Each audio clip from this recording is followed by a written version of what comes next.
Well, well, well. Hockey is finally back. Excitement on ice.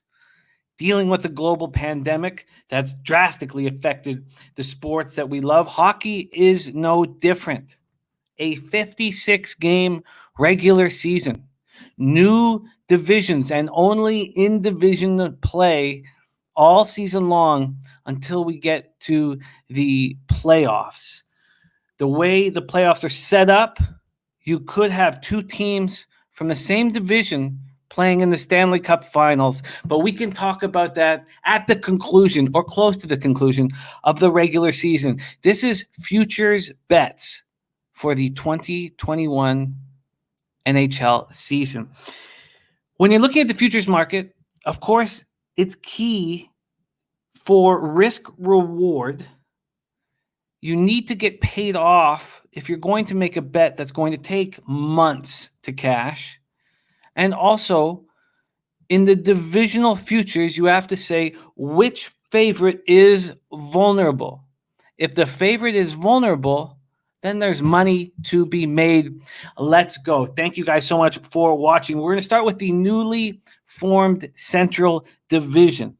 The Tampa Bay Lightning, last year's Stanley Cup champions, have moved to the NHL Central Division. They're the favorite. They're at plus 130. These odds brought to you by Bet365. The Hurricanes are at plus 400. Stars plus 400. Predators plus 650. Columbus Blue Jackets plus 850. Panthers plus 900. Blackhawks plus 1600. And the Detroit Red Wings sitting at 60-1. Well, let's start with asking ourselves, do you think that the Tampa Bay Lightning are vulnerable? And I don't think that they are. Even without Nikita Kucherov, who is expected to be out for the regular season, at least, this team is deep.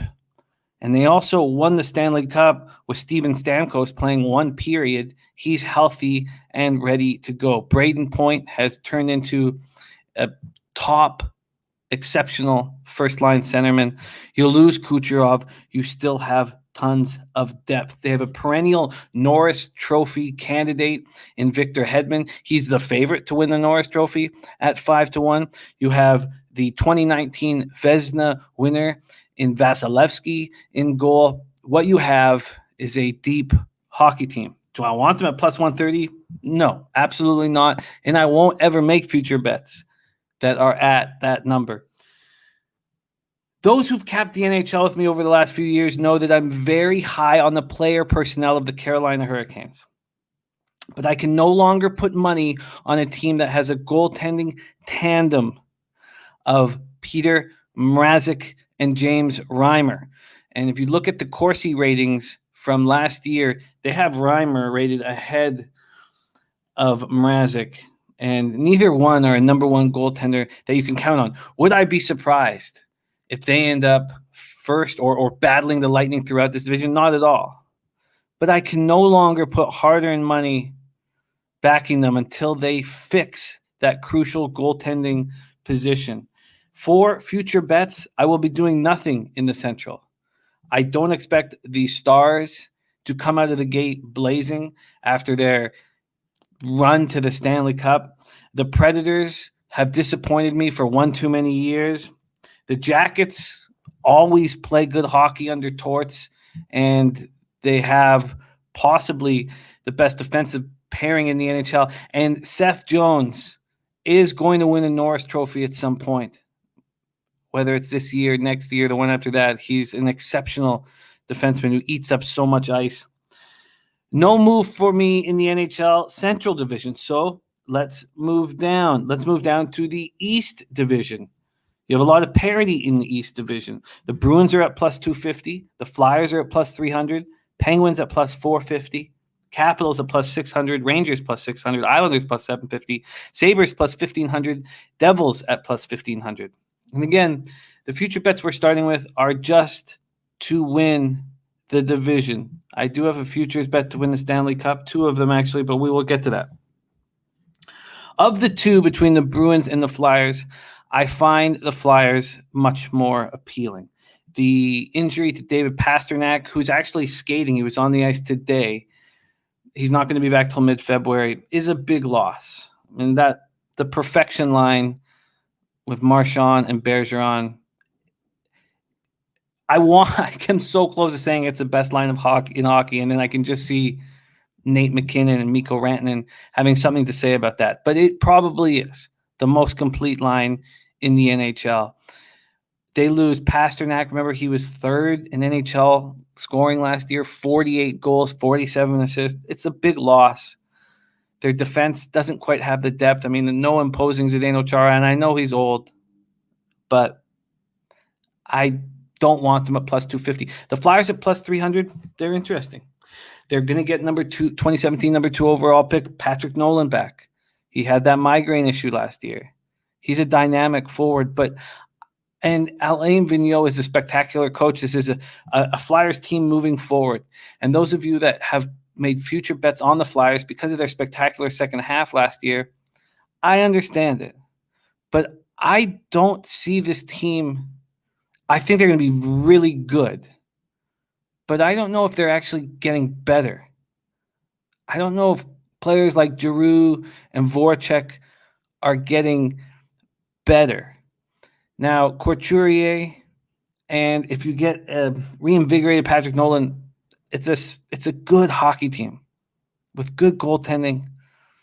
But the Flyers at plus 300, when you have the Penguins, Capitals, a Rangers team that has the best stockpiling, the top young talent in the NHL, the Islanders that are always right there, the Sabres still have a ways to go player personnel-wise, and the Devils and the Rangers are doing what you have to do to succeed in the NHL, and that's be the worst team for a few years.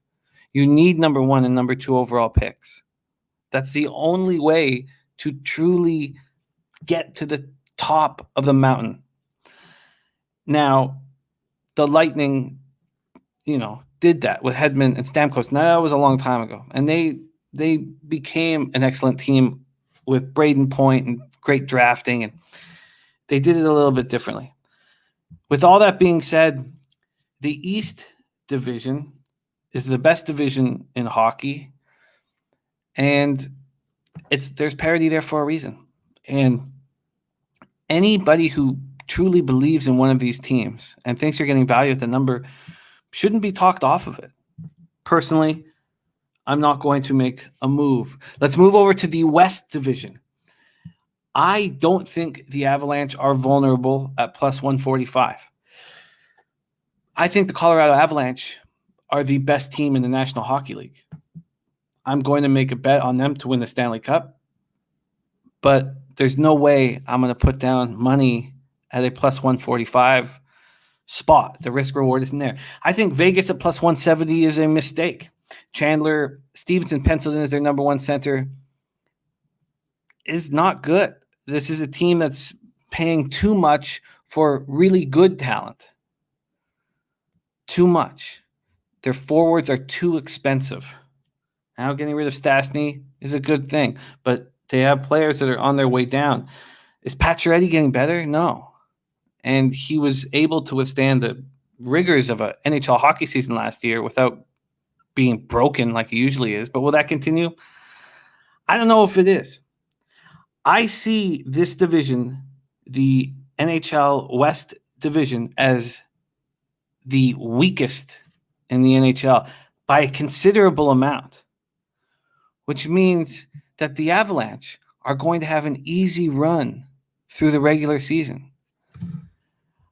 There is so much to like about this Colorado Avalanche team. They have size, skill, leadership, toughness, goaltending, and the betting public understands that. This isn't coming out of left field. They're plus 650 to win the Stanley Cup. They were plus 700 a little while ago, and I waited. I like to wait till the start of the season just to ensure that you're not dealing with an ACL injury or some devastating injury to one of your star players. They have the number 1 ranked first line in the league. It is Corsi ranked number 1 right now because Pasternak is injured. And it's changed a little bit because it's McKinnon between Rantanen and Burakovsky. And I love the way Andre Burakovsky stepped up in the playoffs last year. He was always full of talent with the Washington Capitals. And I like this first line a lot, not as much as I like the second line. It's my favorite second line in hockey. It's a line that is just built for the playoffs. It's built to fight you every second night. Man, Nazem Kadri, Gabriel Landeskog, and Brandon Saad, size, toughness, leadership. If they can stay healthy, and we know that Landeskog gets hurt, Landeskog is a big worry there, but if they can stay healthy, it's the best second line in hockey. It's Cale Makar that truly makes this team special. Now, Nathan MacKinnon is arguably the best player in the NHL right now. And anyone who's making an MVP bet on him, I completely understand. And I've come very close to making it. I've come so close to making it. And now that I'm talking about it out loud, I think that I probably should pull the trigger. That's the one thing that I've been holding out on. But it's Cale Makar that makes this team special. He's an absolutely incredible young defenseman, 22 years of age. They also have Samuel Girard, but it's Makar who I am betting to win the Norris Trophy. Is he the most likely? No. Obviously, Hedman and Seth Jones are more likely Norris Trophy winners. But in a 56-game season, I think the 56-game season helps Quinn Hughes and it helps somebody like Cale Makar because they're not going to get pummeled every night because that's what the opposition wants to do to these spectacular young talents is physically hurt them day in and day out. Future Norris Trophy winner. Between the pipes, they have Grubauer and Francouz. And that's a strong 1-2 punch and goal. Grubauer, 29, Francouz, 30. You have two goalies that are in the prime of their career. Had they not been hurt in the playoffs, I think this team goes all the way to the Stanley Cup. Now, would the Lightning have had something to say about that? Absolutely. But they could get to the Stanley Cup for sure.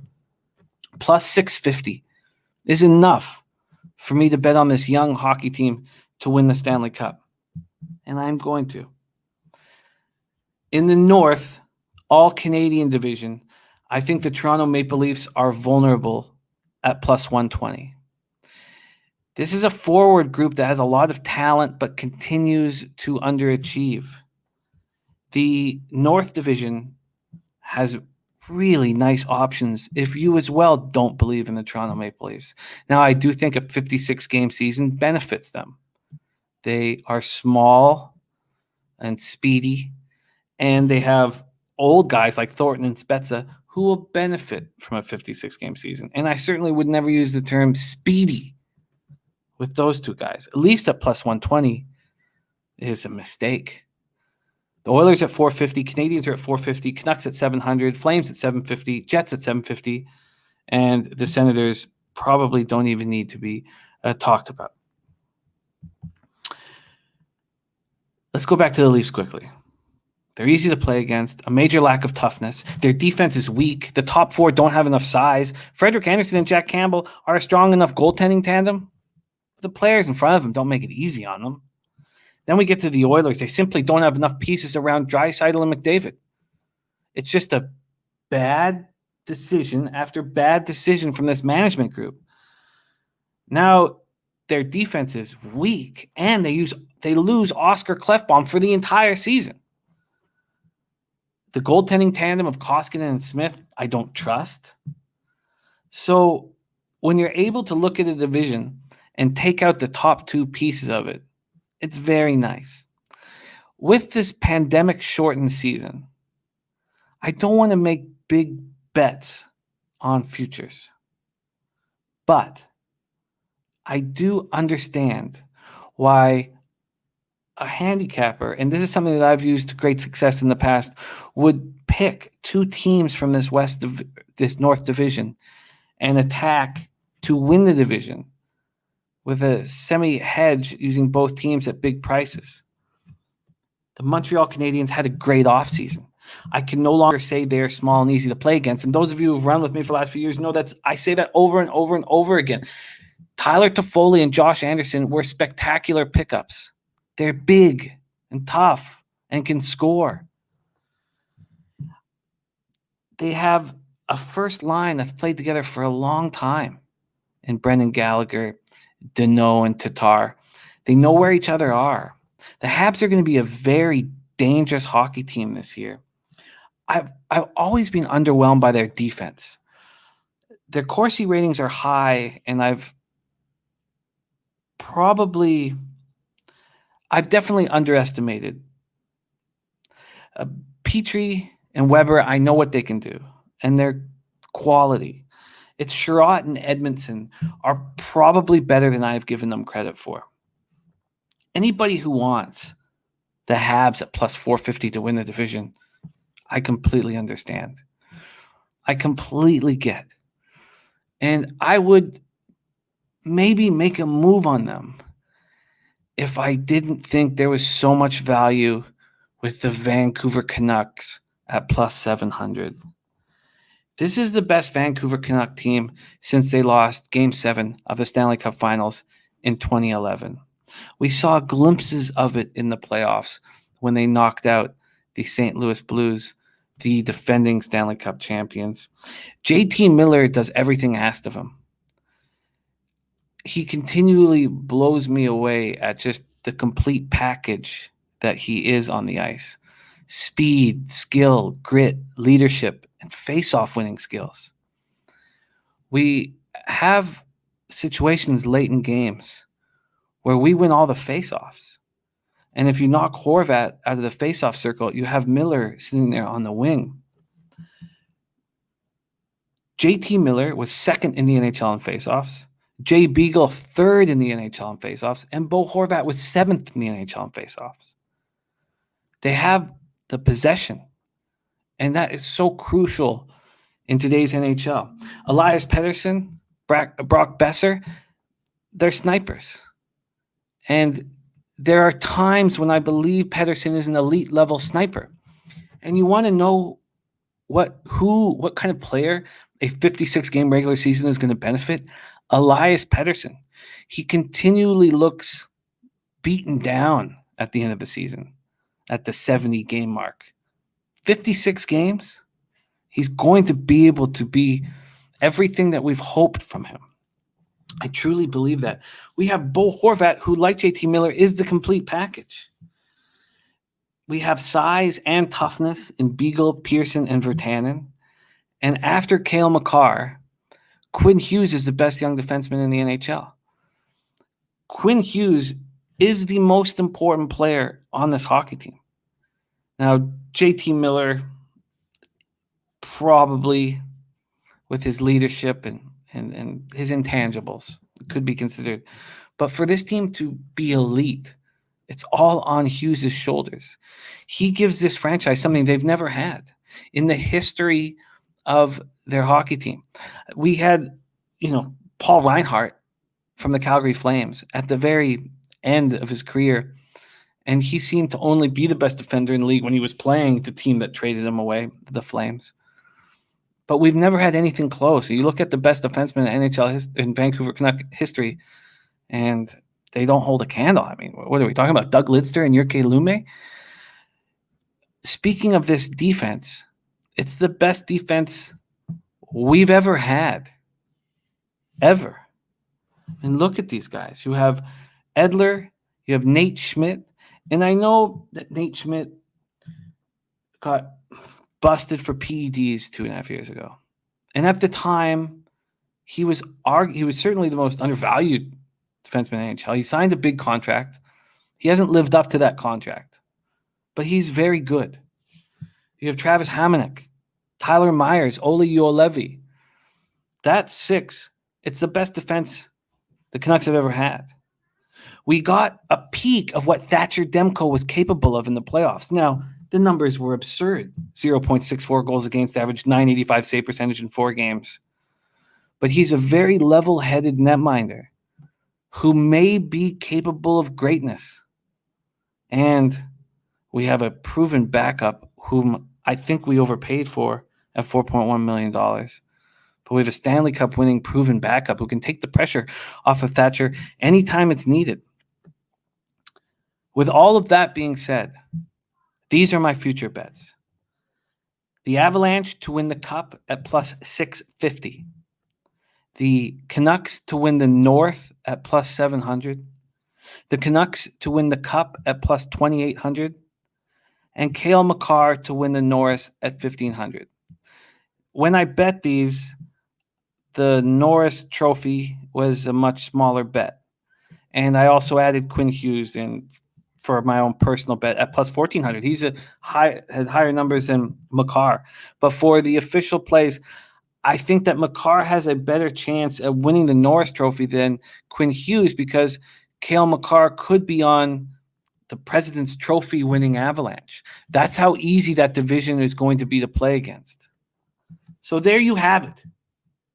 NHL futures. The season starts tomorrow. And those of you who've cat with me usually know that I make 15 to 20 NHL futures. Not this year. Not this year. I'm focusing simply on the Avalanche, the Vancouver Canucks, and Cale Makar.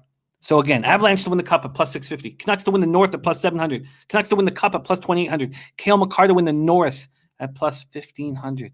Odds available at bets 365. Let's have a giant season this year. My best help to all the cappers that run with me is my skill set in NHL. And I'm ready to ride, baby. Let's get that cake. Let's get that cash. Thank you for watching. Let's get paid in full this year. 2021 NHL season goes on now, baby. Let's go.